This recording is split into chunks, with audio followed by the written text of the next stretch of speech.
We Are Many Things is brought to you by North York Community House. North York Community House is an organization that builds strong, resilient, and inclusive communities in Northwest Toronto.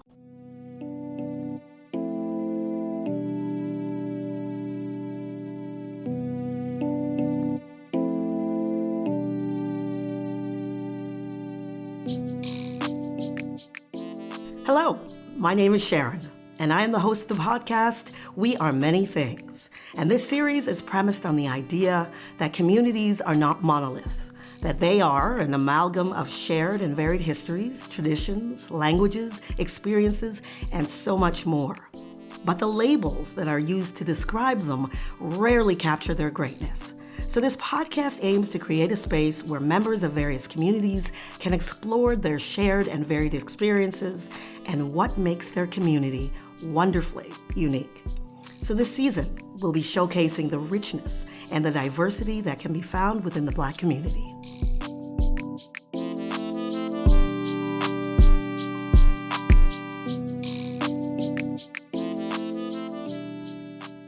This is the first episode of We Are Many Things, and we are joined by my guests, Adyam, Casey, and Rickysha. We'll be exploring morals and values and cultural backgrounds and their impact on our worldview. We'll also be talking about expectations, the expectations that have been instilled in us by our families, the expectations that we have of ourselves, and the relationship between the two. I hope you'll enjoy the conversation. So I'd like to welcome my fantastic guests to the program. Could you each please introduce yourself, your profession, and your cultural background? Hello, everyone. My name is Adyam. I am Eritrean, and I'm a student. Hello, everyone. My name is Casey. I'm the community support worker at Not Yet Community House, and my cultural background is Afro-Caribbean. Hello, everyone. My name is Rickysha. I am the girls program worker at North York Community House. I am also a mother to a 7-year-old son. My cultural background is Afro-Indo-Caribbean. I was born in Toronto, and my parents are from St. Lucia and Jamaica. So as I said earlier, my name is Sharron, and I am of African descent, or part of the African diaspora, and I was born in Quebec, but my family is from Trinidad and Tobago. So as you can see, we're all of African descent, but we come from different places. So I'd like to explore the idea that our community is not a monolith. So my first question to you is, how has your cultural background shaped how you live your life and how you look at the world? So growing up in the Caribbean on a small island, I think my cultural background shaped me into a strong person, an independent person, an open-minded person. Because on that small island, you know everyone. You care about everyone. You look out for everyone. Like, we support each other, right? If your parents cook and let's say the neighbor is still at work, they will cook for their family and for the neighbor's family so that when the person comes home, they don't have to do that. That is a chore taken off of them. It also made me very good at what I do today, right? It made me compassionate, maybe care, maybe more ambitious and like want to achieve something. Being from a small island, like I moved to Canada 20 years ago. So the difference here is how Canadians live. From what I see, it's more like individualistic, whereas where I'm from, you know everyone. It's more family oriented. Everybody takes care of everyone. So I think that's why I'm so open-minded and strong. Okay, thank you for that. I just got a question, though. You were saying that you come from a small island, and you're saying that you notice that Canadians are individualistic, which is absolutely true. It's far more, we definitely are an individualistic country. But let's talk about openness. You talk about just being open. Can you tell me a little bit more about that and where that comes from? Because really this question is about values. Yeah. Can you explore that a little bit with me? I grew up in a 2-parent home until I was 10. And then a single parent home with just my dad. My dad is all about, if you can do it for yourself, you can do it for someone else. He always said, don't fight over food. That's one of my favorite lines from him. If someone comes to you, you have your last slice of bread, and they ask you for food, you give it to them. Because, the food go through one end and comes out the next. So You don't need to fight. You can share. So we always kept that in mind. Don't fight over food, and that's kept with me throughout the years. Also, like in our culture, it's more like if someone is sick mentally or have a disability, you see in Canada, they always look like, okay, let's put them somewhere or let's get someone else to take care of them, whether it's they're busy with work or their lifestyle or whatever. So, whereas back home, you live in the same space, everybody in the same house, mother, sister, aunt, brother, everyone. For us, we lived in a two-bedroom home with 12 people and we made it work. My aunt had a mental disability and we all took care of her. And she took care of us because if our mom's not there, she also looked after us. And she was really good at it, even with her challenges. It makes you more accepting. Even if you have a strict cultural or spiritual background, it makes you listen, be open-minded. If someone come to you and say, okay, this is how I feel, this is the way I want to live, this is the life I want, you listen and you say, okay, tell me more. How can I help? You know? So it's just not, don't do that, or that's not the way to live, or that's not what you're supposed to do. It makes you be like, okay, this is who you are. So, it made me more accepting to each other, to other people. That's lovely. So that openness. Rickysha, what about you? What do you think? Thank you for that. So yeah, my cultural background does stem from my parents. My parents coming from St. Lucia, immigrating to Canada, I have witnessed their hard work. Although they didn't have the highest level of education, they're able to instill hard work in me and my family. I remember my father, he sadly passed away a few years ago. He didn't know how to read or write when he first came to Canada, but he was always there to support me and my family. One of the challenges that I had growing up was having the support system, and although my parents weren't, English wasn't their first language, they still helped and supported me and my family as much as they can. So obviously, your parents and their values, were instilled in you. How does that impact how you do your job?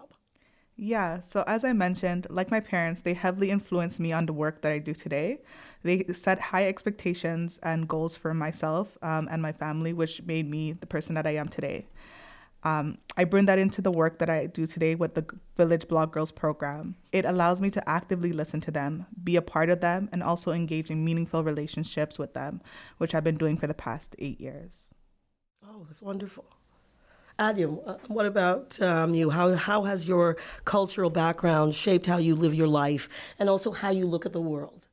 I think I have a very similar to Keisha because my parents have really impacted me. Even though I'm still so young, they've I was born in Eritrea, and I was with them I was with my mom then, but now my dad is also with me here in Canada, and they really shaped my values and morals.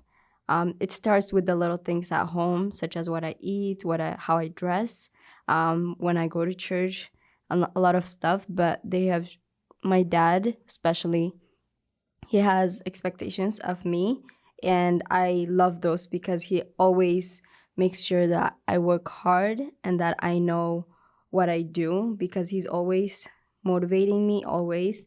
And I like that he has expectations of me because I want to live up to those expectations, and I want them to be proud, and I work every day to make that happen. And that relates to my morals and values. My parents, when they talk to me, they're always encouraging me to question things, and I do. But at the end of the day, my cultural background, I think, has impacted mostly of my morals, my values, and how I present myself every day. So that's really interesting, actually, because I think all of you have touched on it in some way, which is expectations. The expectations, and I don't want to say that our parents placed on us, but they kind of did. But the expectations that you end up having for yourself based on how you were raised. Like in my case, I feel like those expectations, and I didn't really realize the impact of them until later on in life, now that I'm a parent. And I'm actually seeing the impact of my upbringing and those cultural values. So let's talk about that a little bit more, those expectations. And in hindsight now, do you feel like it was a pressure that was placed upon you, or was it more of a positive thing because it gives you something to work towards? Casey? I don't think the expectation was pressure. Because growing up, I was a latchkey kid. My dad allowed us to go anywhere, do anything, but within reason. You can go anywhere, but you have to be back home at a certain time. If you're not, the doors are locked, you have to sleep outside. There wasn't any pressure as school is important or you have to achieve this. I think the pressure came from myself, wanting better for myself, wanting to get out of the not even pressure, the lifestyle of even though you don't have, you make it happen. It's like making bread out of stone or something like that. The thing for me is there was a strong expectation for you to go to school, but personally, I wanted to do good in school. I didn't want to do good in school because of my parents said so. It was like I wanted to do good in school. I wanted to be a good person. I wanted to be dependable because I was taking care of my younger siblings when my mom left and my dad is at work. So it wasn't what my parent expected, but what I expected for myself. Now, with children, I stress the importance of school, the importance of education, but also the importance of a balanced life. With mental health so prevalent, you have to have a good social life and an even better educational life. So I think the pressure wasn't placed on me by my parents, but by myself. All right, so Rickysha, I saw the head nodding. What do you have to say about that? Yeah, so for me, I'm just going to divide it into three categories. So the younger self. The younger me, I never realized the expectations my parents set for myself. I just wanted to enjoy life. As a teen, I noticed that my expectations did not match what my parents wanted. Because I was just trying to figure myself and identify who I am as a person, and then also trying to fit into these categories. Since being born in Canada, the main goal is just trying to fit in. As an adult, now I have a lot of time to reflect and set those expectations for myself and setting these goals and just proving myself that I could be a better version of myself. Anyone want to add to that? I could add a little bit. So on the part where she said that like the expectations that like your peers have of you, I think I can relate to that because she said your younger self, you kind of want to do what you want. And your parents might have expectations, but you don't really want to do that, or your expectations don't really match up.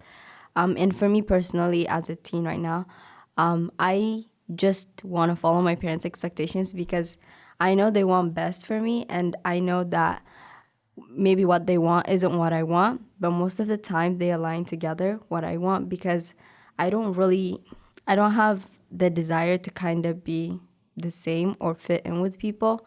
I want to follow because I know that everyone's culture is different, and what my parents have expectations, other cultures might not have it. And my parents, they expect me to be good at something, to achieve high in school, to aim high in school, but it's not something that I have to do. Like I can do it, of course, and I try to do it every day, but they don't pressure me in the sense that you have to do this. Even if I'm like achieving low, for example, they encourage me. They're like, you can do better. This is good, but you have to improve. And it's kind of like you shouldn't like affirm everything that someone does. And it's good to have expectations because you don't want to be treated low, for example. You should have expectations of yourself, what you want to achieve, so that you have ambitions and goals in the future. That's a good explanation. Actually, that's a good point. And it's funny for me, because I'm much older than you. It's funny, when I think of the expectations my parents had, I have a similar experience to Rickysha where, when you're young, you want to do your own thing. You may want to do your own thing. You're trying to figure out who you are. So sometimes, and I'm not speaking for you, I'm just saying that when I was young, it's not that they're in conflict, but you kind of question it. And then what's interesting for me now, later on in life, I look at those expectations that my parents had for me, and they have aligned. And I'm noticing now as a parent, it's almost come full circle, because as a parent now, those same expectations that my parents had for me, I now have for my kids, with the understanding that that they're gonna need to find themselves, and they are going to have to decide for themselves if those expectations align with their their needs and their wants. But it's just interesting now that when I look back, that those expectations are alive and well, and I'm trying to realize them because they're important to me. So.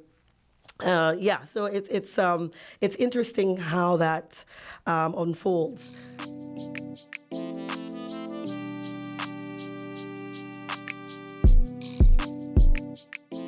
This podcast is brought to you by North York Community House.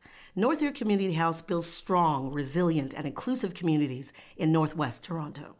We help children, youth, parents, and seniors become active, engaged citizens who lead positive change in their neighborhoods. Find us at nych.ca. See you next time.